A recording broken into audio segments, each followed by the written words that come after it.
kita akan masuk ke chapter 15, yaitu Implementing and Validating the Quality System. Jadi, chapter objektif dari chapter ini adalah yang pertama kita mendiskusikan three spheres of quality, which we have discussed this in the previous chapter, and implements a quality system assessment tool, dan yang terakhir adalah explain a process for validating a quality management system. Jadi sebelumnya kita masuk nih ke building blocks for the system of quality improvement, yang dimana sistem kualitas dibangun di atas interaksi berbagai variabel saling terkait, bisa dilihat di gambar ini. Model sistem kualitas menunjukkan bahwa perbaikan kualitas itu bukanlah disiplin yang berdiri sendiri, tetapi membutuhkan integrasi berbagai disiplin untuk mendeliver sistem dan proses yang efektif bagi pelanggan. Nah, kompleksitas pekerjaan yang meningkat mendorong perlunya metode standar yang menyederhanakan pekerjaan. 5 blok ini yaitu kualitas dalam sistem kualitas, yaitu people, organizational learning and knowledge, culture, closeness to customer, information, and finance. Jadi kita masuk ke people terlebih dahulu. People ini merupakan inti dari kapabilitas perusahaan karena menyediakan intelek, empati, dan kemampuan untuk memberikan layanan pelanggan yang baik. Sistem ini harus ada untuk mengembangkan dan memotivasi orang dalam melayani pelanggan dengan baik. Manajemen itu seringkali menjadi penyebab utama dalam masalah kualitas, jadi bukan karyawannya.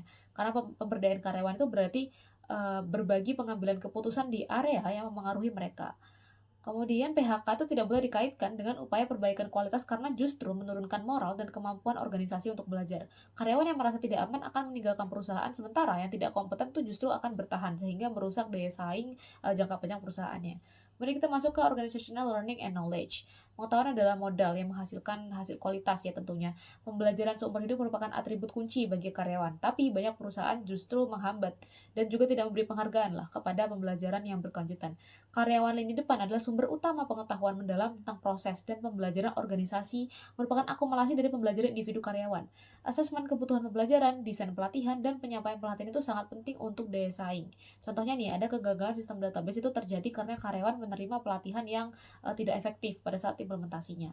Kemudian kita masuk ke kultur atau budaya, mengacu pada norma dan keyakinan yang membentuk pola pengambilan keputusan dan tindakan juga dalam organisasi. Beberapa organisasi memiliki budaya yang kondusif untuk perbaikan kualitas, sementara yang lain itu ada yang mempersulit. Misalnya di perusahaan yang mungkin agak birokratik dan pendekatannya top to bottom, yang dimana mereka memiliki sikap yang takut akan perubahan, tingkat keterbukaan yang kecil, dan semacamnya. Kemudian ada closeness to customer, yaitu kedekatan dengan pelanggan, menggambarkan pemahaman perusahaan tentang pelanggan, kebutuhan, dan juga keinginan mereka. Blok bangunan ini dibangun di atas people, yaitu organizational learning, and knowledge, dan culture, sehingga perusahaan yang menghargai pengetahuan akan mengumpulkan data tentang pelanggan mereka, mempelajari dan memahami perubahan kebutuhan mereka. Kedekatan ini tuh menghasilkan retensi pelanggan yang erat banget kaitannya dengan profitabilitas. Kemudian ada information and finance. Sistem informasi menyediakan inti dari sistem pendukung untuk memuaskan pelanggan. Sistem informasi yang dirancang dengan baik menjadi memori institusional untuk kebutuhan pelanggan. Kalau informasinya lambat untuk diakses atau diperoleh, itu pelanggan kemungkinan besar akan pergi ke tempat lain.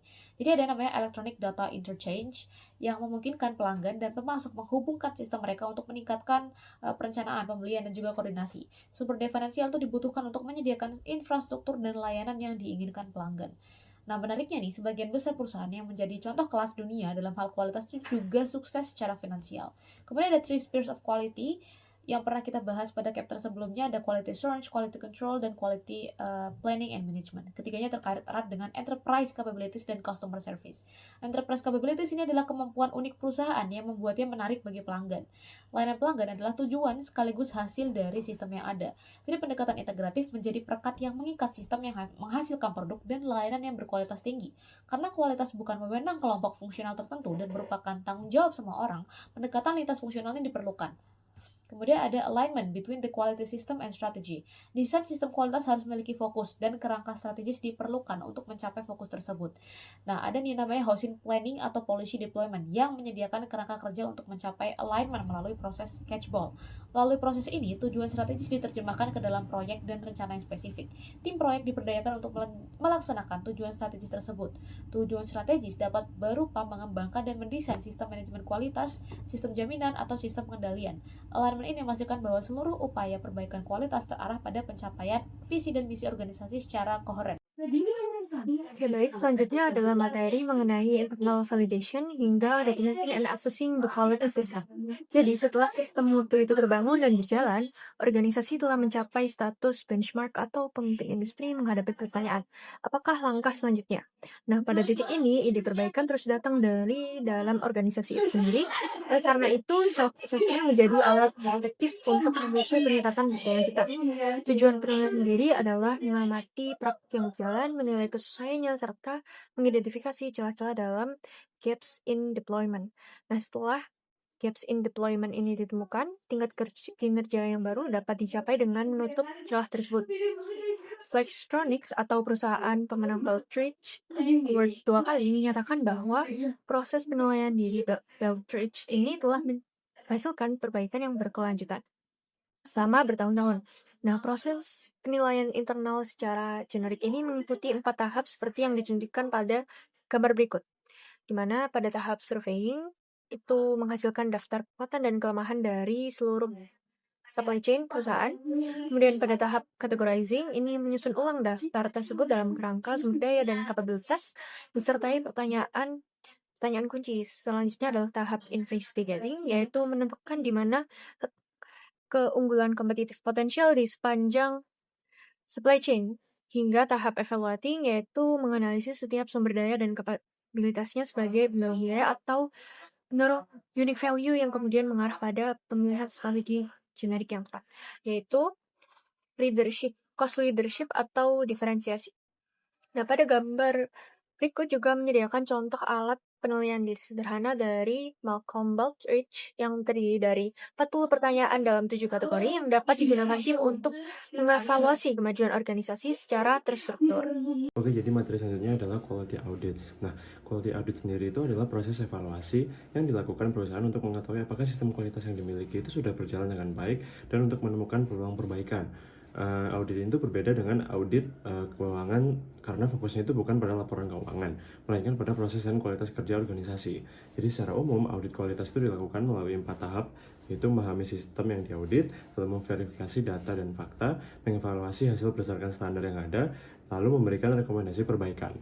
Jadi agar audit itu berjalan secara efektif, terdapat 3 komponen yang penting ya, yaitu prinsip audit sebagai pedoman besar, standar audit sebagai ukuran kinerja, dan juga prosedur audit sebagai langkah-langkah yang digunakan auditor dalam mengumpulkan bukti dan melakukan penilaian. Jadi yang terpenting itu audit harus dilakukan secara objektif dan berdasarkan fakta. Dan selanjutnya itu ada quality audit process. Jadi proses audit kualitas itu dimulai dari tahap persiapan seperti menyusun jadwal dan memilih tim audit. Setelah itu dibuatlah sebuah checklist sebagai panduan pemeriksaan. Nah, kemudian dilakukan opening meeting untuk menjelaskan tujuan audit dan mengumpulkan informasi yang dibutuhkan.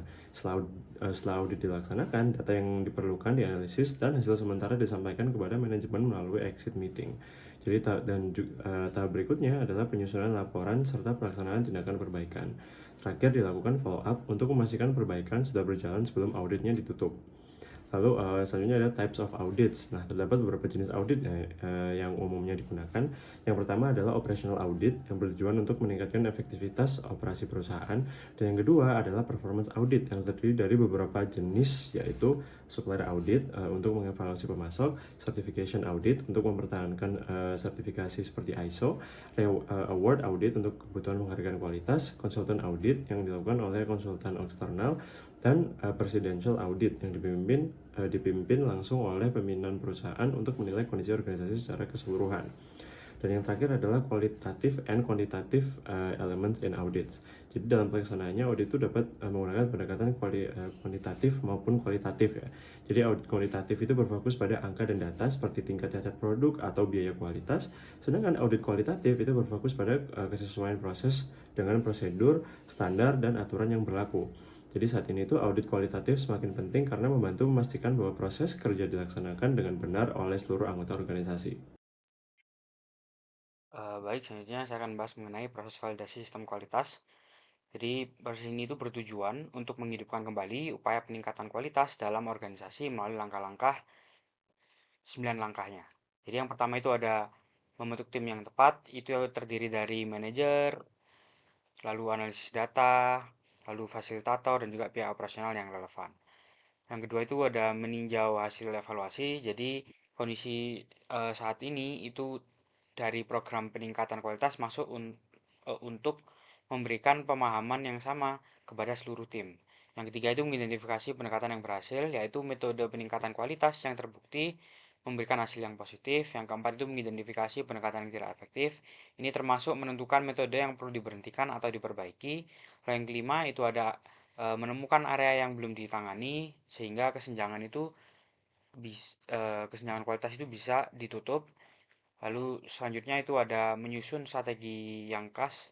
Jadi ini tuh menghubungkan kondisi saat ini dengan tujuan yang ingin dicapai serta metode untuk mencapainya. Yang ketujuh itu membuat rencana implementasi yang mencakup jadwal, tugas, hubungan antar aktivitas, dan juga anggaran biaya. Yang kedelapan itu melaksanakan rencana proyek. Jadi dengan memperhatikan prinsip manajemen perubahan dan dinamika organisasi.